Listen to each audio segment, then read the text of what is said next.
Pois é, pessoal. Como se não bastasse o inelegível ir se esconder na embaixada da Hungria, agora a defesa dele diz que é ilógico sugerir que ele foi se esconder na embaixada húngara para pedir asilo ou fugir das investigações. O advogado dele disse que Bolsonaro não está preocupado nem um pouco com a prisão preventiva e que as medidas cautelares, a apreensão do seu passaporte, tornam a suposição de que ele pretende fugir muito infundada.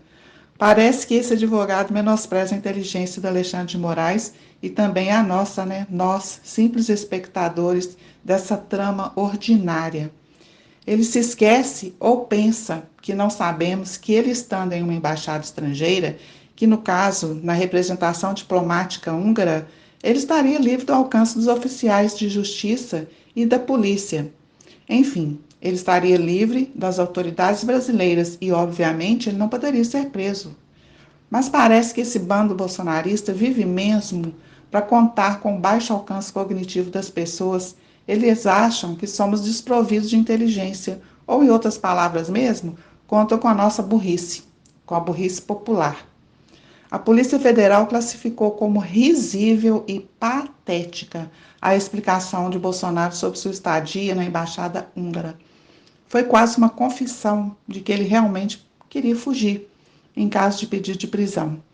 Disse que estava fazendo contatos para discutir temas políticos com a autoridade húngara, pois ele, mesmo não tendo mandato, continua mantendo a agenda política ativa nacional e internacional, inclusive com lideranças estrangeiras alinhadas ao perfil conservador e principalmente com o governo da Hungria, com quem ele tem notória ligação. Tratou de assuntos estratégicos de política internacional, do interesse do setor conservador. Sei. A defesa disse também que as conclusões do New York Times são equivocadas ao sugerir que o ex-presidente tinha interesse em asilo diplomático. Bastava considerar a atitude que ele sempre teve em relação às investigações. Mais uma vez, menosprezam o discernimento dos juízes do STF e de nós, pobres espectadores, pois quando se fala de postura durante a investigação, isso nos remete ao Lula, quando foi julgado e preso. Esse sim teve o que posso chamar postura digna e elegante, própria de um verdadeiro estadista. E tem algo também que não bate. É o fato de que os funcionários da Embaixada Húngara, quando eles estavam de recesso pelo Carnaval, no dia da volta ao trabalho foram orientados a passar o resto da semana trabalhando em casa.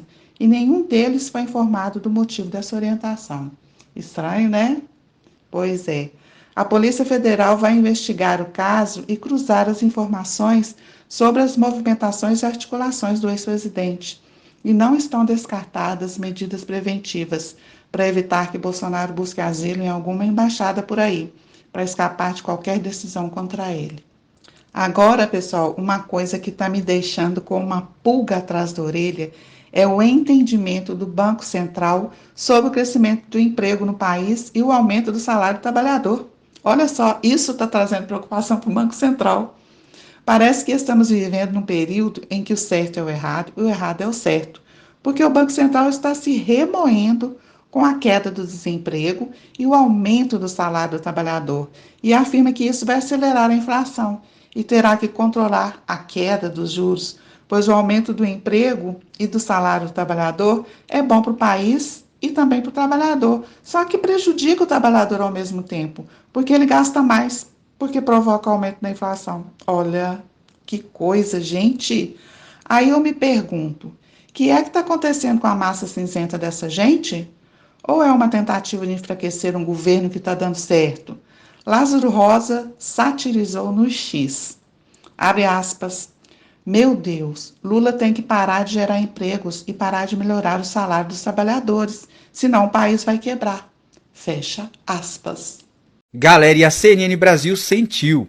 Ontem eu soltei um vídeo em que o analista da CNN Brasil afirmou que se a taxa de desemprego continuar caindo na velocidade que está caindo, será ruim para o trabalhador, pois aumentará o salário e valorizará a mão de obra, e que o Banco Central já começa a pressionar o governo que, se continuar nesse ritmo, ele vai desacelerar a queda na taxa de juros. E hoje eles responderam às nossas críticas aqui na internet. Dá uma olhadinha só. De fato, o mercado de trabalho começa a chegar numa situação ali em que os salários começam a subir para que as empresas consigam contratar os trabalhadores. É bom para o trabalhador, mas para o Banco Central isso gera uma pulguinha atrás da orelha porque pode gerar inflação. Aí, Naka, vem esse auditório das redes sociais criticar a gente, dizendo mas vocês não querem que as pessoas fiquem empregadas, que as pessoas ganhem salários maiores? Claro que queremos, é positivo para o país. Mas se a inflação aumenta, o trabalhador tem que gastar mais. Então, de fato, não pode ser tão positivo para eles. E aí, galera, sentiu ou não sentiu? Mas o que me impressiona é o malabarismo para convencer as pessoas que ficar desempregado ou oferecer a mão de obra altamente desvalorizada é benéfico para o trabalhador. Só que a TV já não tem mais o domínio da opinião pública como teve no passado, porque hoje tem a internet e tem pessoas que de forma voluntária se oferecem para esclarecer a população. E nós chegamos longe. E se chegamos é porque vocês curtiram, comentaram e compartilharam. E para a gente chegar de novo, conto com isso. Conto com a curtida, com o compartilhamento e com o comentário. Me siga também.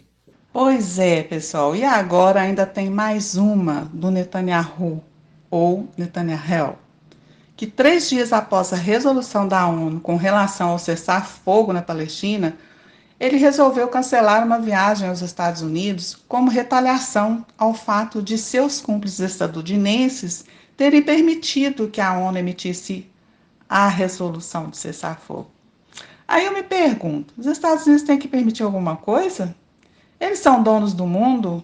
Esse foi um recado claro à Casa Branca, que ficou perplexa e frustrada com seus aliados no Oriente Médio, que, contrariando a resolução da ONU, bombardeou Rafah, a única cidade que estaria servindo como refúgio para quem tenta escapar da violência na região. Conforme já tinha dito Tiago dos Reis, no X, além de bombardear Gaza, Israel bombardeou a Síria e um centro médico no Líbano, onde dezenas de médicos e pacientes inocentes estão debaixo de escombros. E a imprensa brasileira, o que acha disso? Porque quando a ONU assumiu o genocídio de Israel, eu não ouvi a imprensa dizer nada, não se pronunciou a respeito. Mas ai do Lula se pronunciar a palavra genocídio.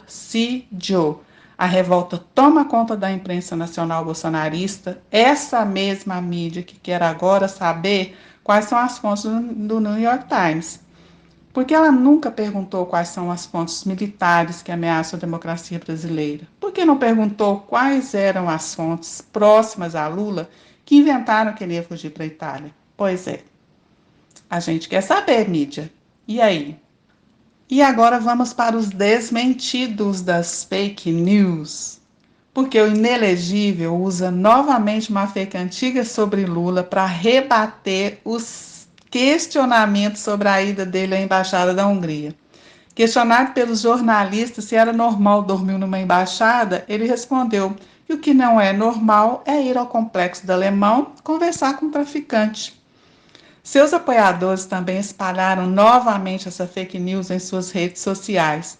Esse povo realmente não tem vergonha na cara. Eles contam com a impunidade de uma forma tão transparente que parece não deixar dúvida que eles vão estar impunes eternamente. É isso que eu penso. Dudu, com doutorado em inglês popular e especialista em hambúrguer, disse que prefere um presidente que se relacione com o embaixador do que um que se relacione com o traficante. Uai, gente, será que não está havendo aí uma inversão de valores ou de pessoas? No caso do seu pai, Dudu, ele não precisa de dar ao trabalho de ir até eles, afinal, eles têm livre acesso à residência dele lá no Vivendas da Barra, né? E olha, pessoal, que notícia boa que aconteceu hoje, que vai causar imensa inveja em muito bolsonarista de plantão, inclusive acredito que na ex-primeira-dama, e vai causar muita satisfação para nós. Pois é, hoje a Janja foi condecorada como uma das maiores honrarias da França. O presidente francês Emmanuel Macron condecorou a primeira-dama brasileira Rosângela da Silva a Janja como oficial da Ordem Nacional da Legião de Honra, que é a maior honraria concedida lá pelo governo francês. que reconhece méritos militares ou civis a pessoas que se destacam no cenário mundial em temas importantes àquele país.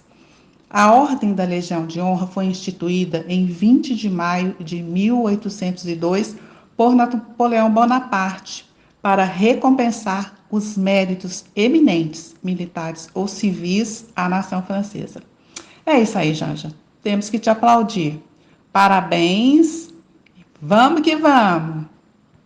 Lula a déjà le grade le plus élevé dans l'ordre de la Légion d'honneur et donc je vais o presidente décorer Madame la já Première tem a Dame. ordem mais elevada desta, a insígnia mais elevada dessa ordem, por isso agora eu vou condecorar a sua esposa.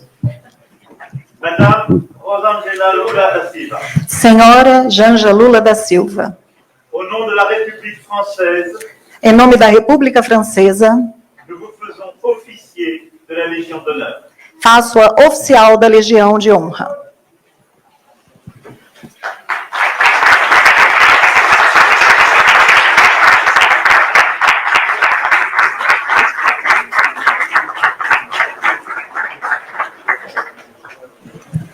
A Ordem da Legião de Honra foi instituída em 20 de maio de 1802 por Napoleão Bonaparte para recompensar os méritos eminentes, militares ou civis, à nação francesa.